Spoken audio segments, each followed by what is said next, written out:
Hello po sa inyong lahat. Ngayon po ay second day namin dito sa Budapest at on the way po kami ngayon para sa breakfast. Hindi po ako nakapag-video masyado ng mga pagkain sa breakfast dahil nagkalimutan na, nasabik na sa mga pagkain. Hindi ko na po maiisa-isa pero napakarami po ng choices sa mga pagkain nila dito.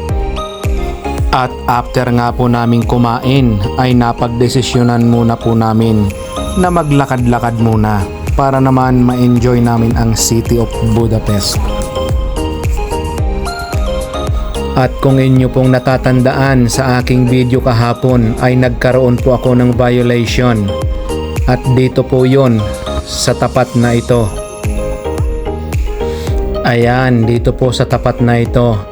At kung inyo pong napansin ay meron din po silang nahuli ngayon. Yan, lahat na sasakyan na yan. At nandito po kami ngayon sa bridge. Napakaganda po ng river at napakalaki. Ito naman po si Kapitan Royben. At habang noong kami nga pala po ay nasa hotel ay meron kaming nakitang simbahan. At napagdesisyon na namin na ito ay puntahan. Kaya't heto, on the way po kami ngayon doon. At hindi po namin inakala na napakataas pala nitong kailangan naming akyatin. At ang akala namin ay tapos na yung hagdan na kailangan naming akyatin. Ngunit meron pa rin po pala. May isa pa. May hagdan pa uli para marating. Yun ang pupuntahan namin.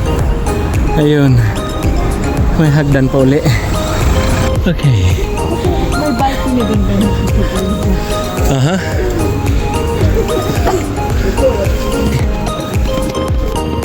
Heto nga po at nagpahinga muna ng kaunti dito sa may bandang gitna. At dahil medyo pagod na rin. Ay, yun. Ang last step. Meron pang isa sa castle.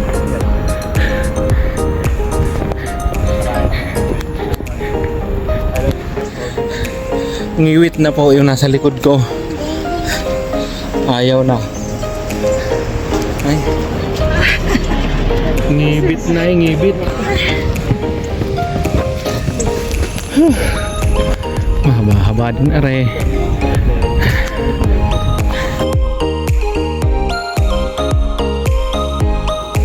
Again. Akala ko last na. Meron pa pala.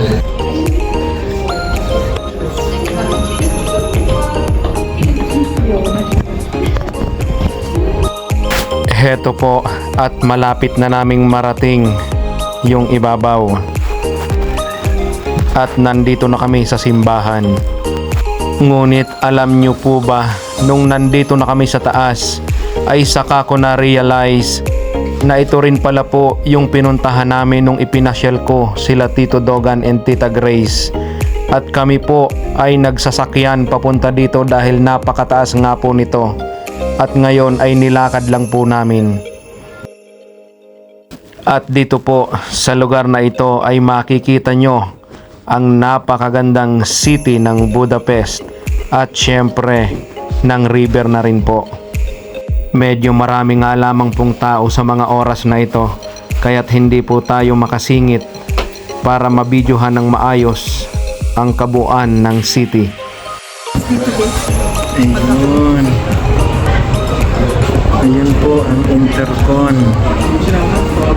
Nilakad natin from there. Ayun, dun po. Yun ang hotel. Intercon. And nilakad po namin simula doon hanggang dito. Grabe man. Kapagod man. Heto po at nakasingit ng konti kaya naman medyo nakapag-video ng konti dito sa may bandang taas. Ayan po ang napakagandang city ng Budapest.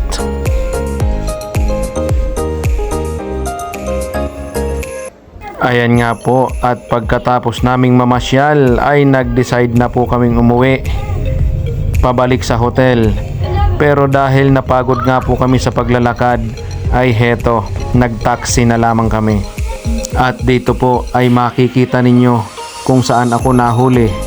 Ayan po, meron na naman silang nahuli ngayon. Nakakailan kayong 100 euro sa isang araw. Heto po, at nakabalik na kami dito sa hotel. At kailangan muna po ulit magpahinga dahil talagang napagod ng sobra.